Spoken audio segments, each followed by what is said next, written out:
I've said this before, and I actually do mean it, and it might be considered a soft take. But since The Acolyte has been canceled, the phrasing of "we won" as a fandom to describe the fact that we beat out the system and kind of got The Acolyte canceled, I just don't think that's ever been anything that was really helpful. I strictly and positively mean that. It does matter that The Acolyte was canceled, and I do think it was good that it was canceled. But I think the whole thing of, yeah, we won, we got it out of there, I don't know if that's that helpful. Now, I have been on record as saying that part of the reason why I don't think that's going to be helpful is because what if there's another project that is away from the Skywalker saga or away from the mainstream stuff that the executives of Disney or Lucasfilm might deem very appropriate or moneymakers per se?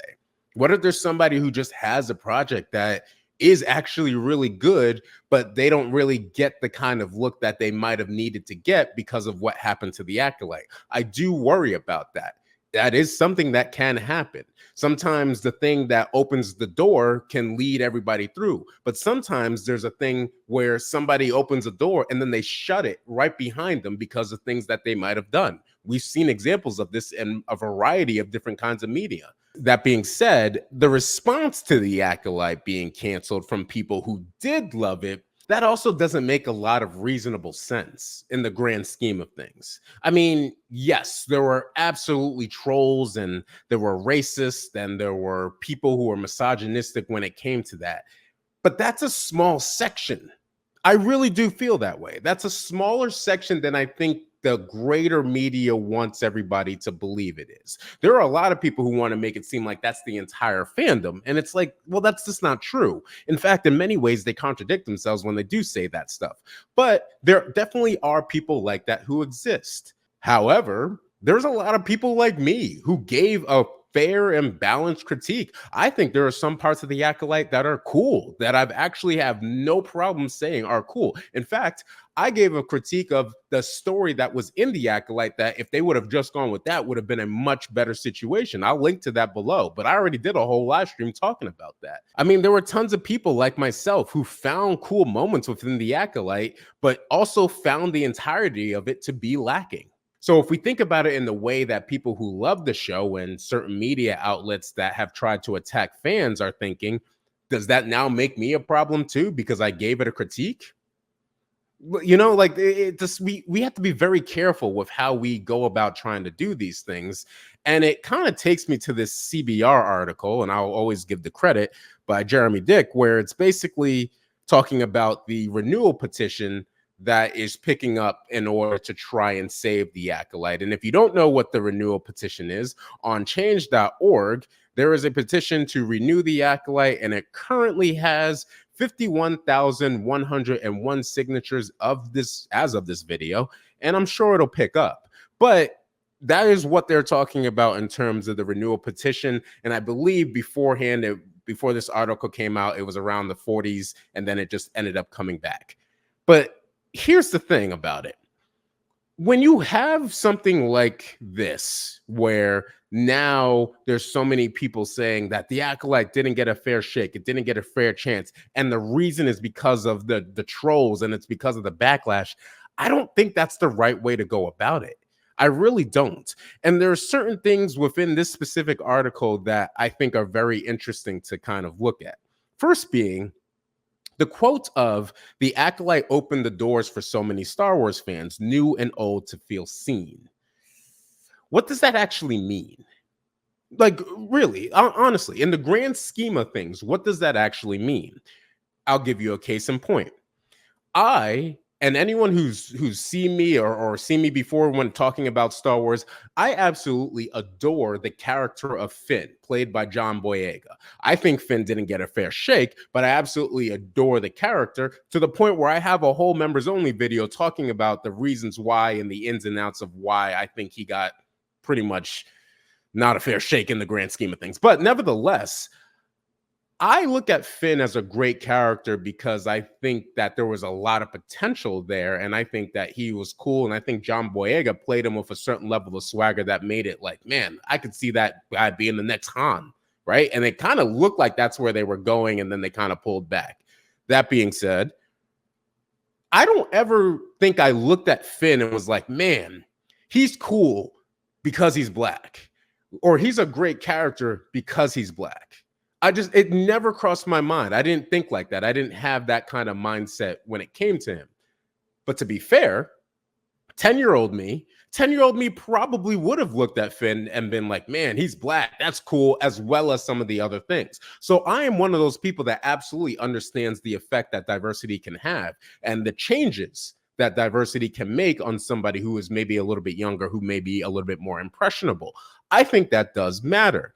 But is it not offensive to get a character who is of a underrepresented group and put them at the forefront and then give them a bad story? Like, isn't that worse? Because I'd rather have a side character who's awesome, like a Lando, than a character who's front and center, who's not awesome. And then all of a sudden, if you don't like that not awesome character who's going based off of a level of diversity or something along those lines instead of story, but if you don't like it, now you're the problem. Like, that's the thing I think that really, really is something we have to be careful with. Because if Amandla Steinberg's May and Osha, because she played the two characters, had those characters been incredible, had they been incredible, now you have a completely different situation. You have something where nobody can say anything. Even if there are trolls, nobody can say anything because, hey, they did a great job. But you didn't have that. Instead, you had two characters that didn't really emote that well. You had two characters whose motivations, for the most part, didn't make sense. The story behind them didn't make sense. And things like that just really hurt the overall character. So now people are going to remember May and Osha, as well as the actress of Amandla Steinberg, as somebody who just did not do a good job. And now she's not going to be looked at favorably. Isn't that worse?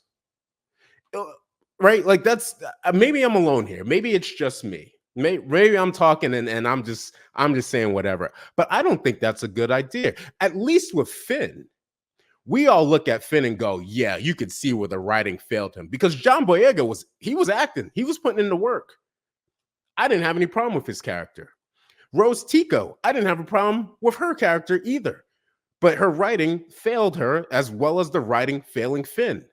I didn't have a problem with Moses Ingram playing Reva, but the writing, once again, failed her. I think if you would have left Reva as like a regular villain, or just been a little bit smarter with her storyline, I think you would have had a much better situation. But in the case of Reva, very similar to May and Osha, you tried to make everything super sympathetic. And I think that really hurts things. And then you have the continuation of that quote of the Acolyte opening doors for so many Star Wars fans new and old to feel seen. Blue Smith, the creator of the petition, had basically gone on to say to feel welcomed and accepted by an IP and fandom that had previously been so for anyone who didn't check off certain boxes.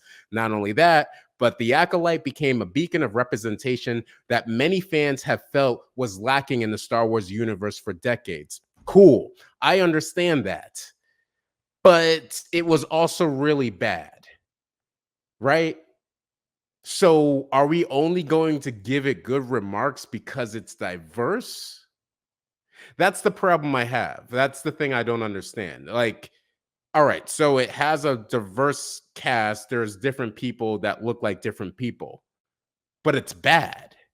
That's the thing. So why is it now that as long as you look a certain type of way, as long as you're a certain type of skin color, gender, or anything like that, you automatically get high marks? That's not a good idea. I've never believed that to be a good idea. And yet, that's what articles like this stress. That's what they actually want. And it's like, I don't want that. I don't think that's good for anybody, diverse or non-diverse. I just don't think that's good. I think if you can put a situation in there where the story of a specific character is really, really good from the onset, and we talk about that character and what it's going to represent for the greater Star Wars storyline, not what it represents for real life people, but for the greater Star Wars storyline. And then she does a great job and the character comes out and it ends up being awesome. Then after the fact, you can champion some of the things that she might have done in terms of breaking a specific barrier or being the first to a specific thing. That makes way more sense. But the Acolyte reversed that. They started off talking about how diverse everything was and how that was going to be the big thing that was going to make the series good. And it's like, whoa, that doesn't actually make the series good. That's just what you have in terms of the actors who are working on the series. I don't know. It's always been a little bit weird to me. You want a good story. We didn't get a good story. At least the wider fan base believes that we didn't get a good story. And yet you're still wanting people to just accept it just because people were a certain type of race or gender. I just don't understand it. I don't understand it. It's weird to me. Yord.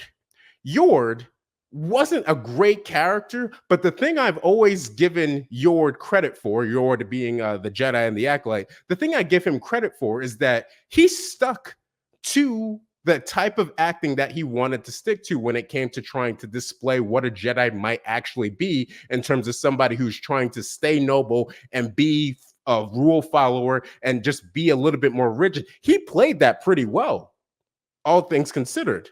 But I'm not looking at Yord and being like, man, he's black and he's got a particular hairstyle that I've seen before that I once had, don't have now, but once had. And all of a sudden it's like, I see me. No. And now that he's involved in a bad project of the Acolyte, I'm probably not going to remember Yord like off the top of my head just because.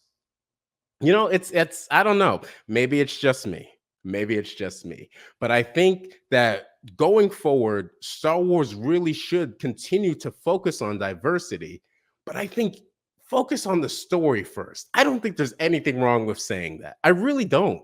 If you focus on the story first and you focus on how things can work, I don't think diversity is going to be a problem. And how do I know that? Because that's what Andor did. And that's what The Mandalorian did. And those two are leaps and bounds the best Star Wars shows on TV.